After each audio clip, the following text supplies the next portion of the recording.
What a glorious place. Seek freedom, and it will lie stretched out before your eyes. If the endless dream guides your restless spirit, seize it, raise your flag, and stand tall.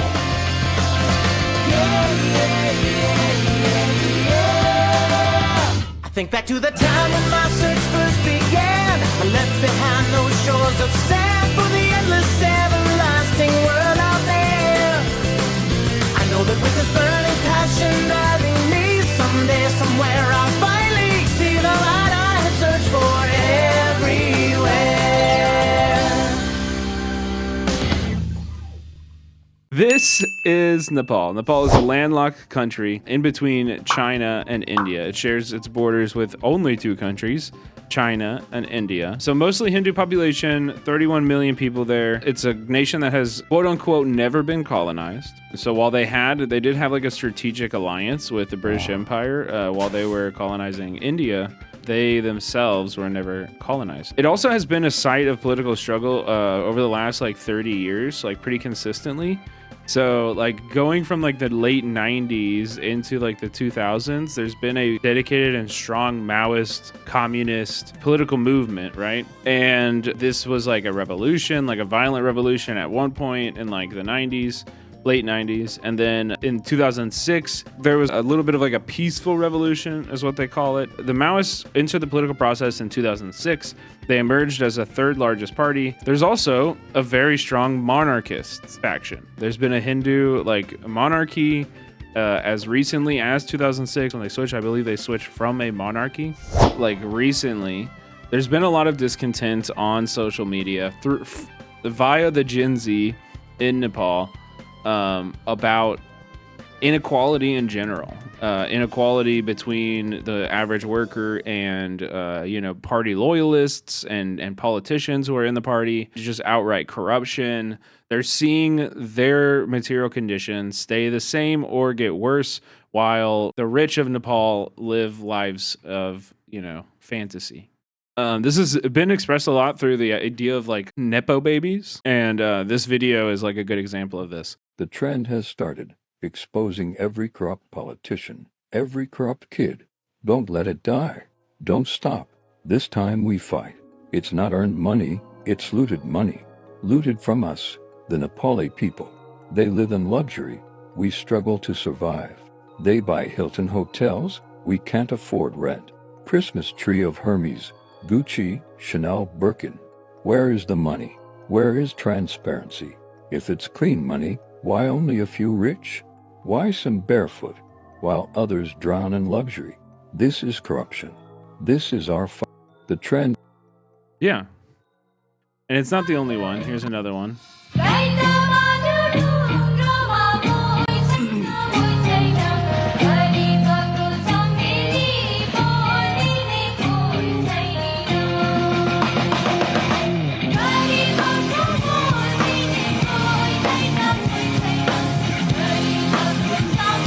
You should already be seeing things that rhyme with Indonesia. And even in the comments on the replies of this tweet that I have pulled up right now, as an Indonesian, seeing the Nepo kids phenomenon in Nepal that has sparked major protests feels incredibly relatable. We know very well what it's like to see children of officials or political figures flaunting their wealth and luxurious lifestyles, while many of us struggle for basic necessities like decent jobs and a living wage. Yeah, the Nepali people are down here saying like the trend was inspired by Indonesia a lot. Like these things interact with each other. They're not separate things, It is a global struggle already, right? It's just like the organization of the working class needs to also be international. We need to be internationalists in our organizing and what we're paying attention to. These struggles, they should rhyme with Indonesia and what we learned about Indonesia when that moment was happening, but they should rhyme with you. They should rhyme with you. And so they came out in peaceful protest on the first night of the protests. Police in Nepal killed like over 20 people. Some of them as young as like 13 or 12, I believe. So it was just like incredibly violent. Yeah, the government also shut down social media, which Western media has been using to say that like basically the protest was over social media. And Nepali people from what I can understand. They find that pretty dismissive. Banning social media, that is a huge violation of human rights and your ability to express yourself. That's a good as reason as any to burn shit, but it is not the root cause that they're trying to address. Yeah, it's also been using the straw hat. They've been using the straw hat all over. Wait, somebody asked, what is that flag? This is the flag of Nepal. It's awesome. It's like these triangles.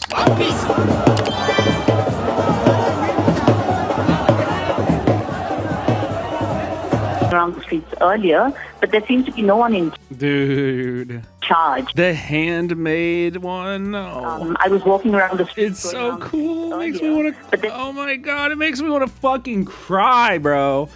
The fucking hand painted Jolly Roger, dude. Oh my god, it's so cool. And so from there, they burned Parliament building to the ground. They chased every elected official, it sounds like out of the country. They caught some of them. Basically, the entire government has fled. And then, after that, the military kind of like took over.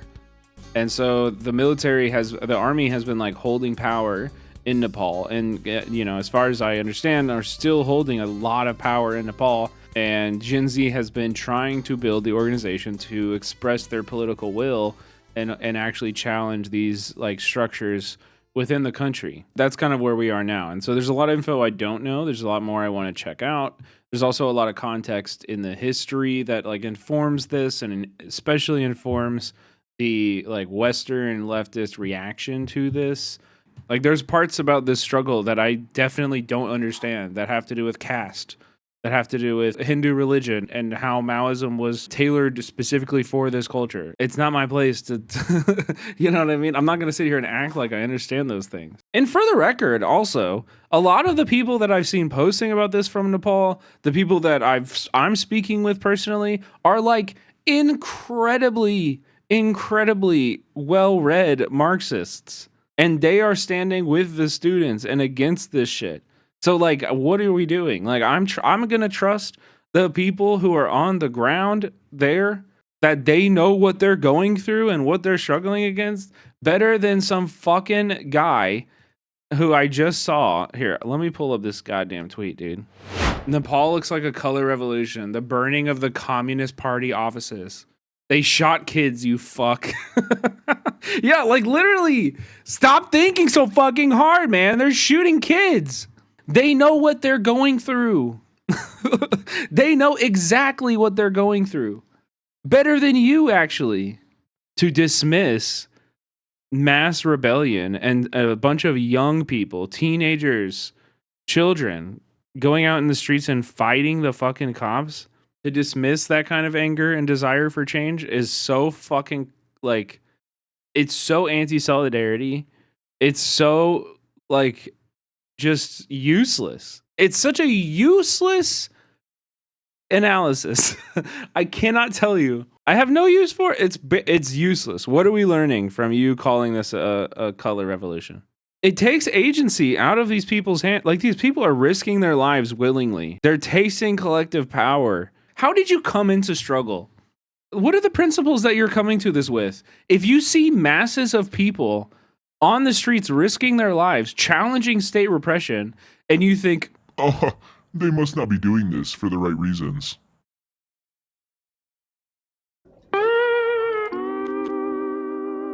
like, what is the value of it? Where there is inequality, people have a right to rebel. The Nepali people have a right to fight against this, to rise up. I don't care what the fuck they call themselves. And I think it is the fucking right and duty of the masses to reclaim their fucking freedom and reclaim the revolution throughout the revolution, just like they are doing in Nepal. The truth is there going to be Western influence trying to take advantage of this situation? Yes. 100% yes. Like, the monarchists are going to try to take advantage of this situation. The nationalists are going to try to take advantage of this situation. Like, every political organization is going to try to fill this power vacuum. These are people engaging in real life struggle, right? That's why it's so important to organize now. We cannot just be like sitting around and waiting for these moments to happen. You need to build power now, build the organization now, because these crises will always happen. And we need to be able to take these crises and steer them towards the direction where we can actually fucking topple capitalism. And we can actually address the root causes of the oppression that we face. And just because they're not, like, Nepal is not maybe positioned to be able to do that in this moment, does not mean that we turn our backs on them. No, like, we should still have fucking solidarity with the people in Nepal. Fuck having solidarity with the state of China. I have solidarity with the Chinese people, just like I have solidarity with the Nepali people. I don't have solidarity with states. Fuck a state. Work in the superstore, employees of the superstore have taken it upon themselves to, in fact, get into action. Love the mutual aid. You know, engage in the... I've seen a lot of this stuff of people like repairing streets and like, you know, distributing water. Like, yeah, mutual aid efforts by a lot of the women. Gotta say it. They say it up here too. Women led.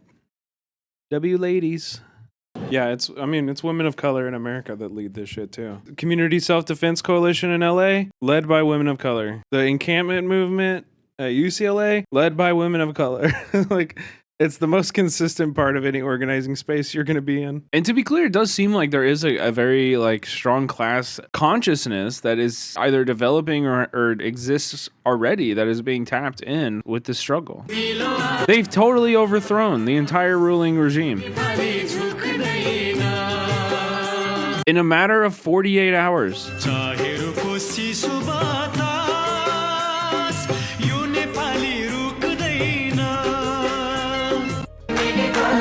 But I want to show you more. Like, notice the faces. Like, these are like school uniforms. These are kids in high school. Look at how young everybody is. It's a youth-led popular movement. The question is not whether or not the crisis will happen. The crises are guaranteed. They're a part of capitalism. The crises are guaranteed.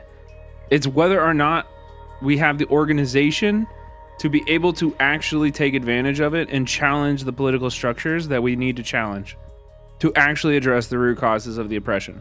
The crisis is guaranteed. It's going to happen. Probably sooner than later. The crisis will happen. It's what you're organizing now that's going to make the difference. Don't wait for the crisis, because it's nearly impossible. It's nearly impossible in moments of crisis like this to retroactively organize when the capitalists are hella organized. The monarchists in Nepal, super fucking organized. So how do we take these moments of crisis and organize in a way that we can lead these masses and actually do things that work? Adopt tactics that genuinely challenge the power structures. This experience creates an entirely new political dynamic and playground inside of Nepal. Those like tens of thousands, hundreds of thousands, millions of individuals who participated in this struggle, they don't just forget that shit. Like, the ground here in moments like this can shift so dramatically. It would take years, but this is a promising start. Yeah, I mean, but it's also like the thing that you need to understand is that like this is coming to every country eventually. And the difference of whether or not it's successful is going to be our level of organization. Are we organized enough to seize the power, to hold it, to actually challenge the incredibly organized power structures that make it up?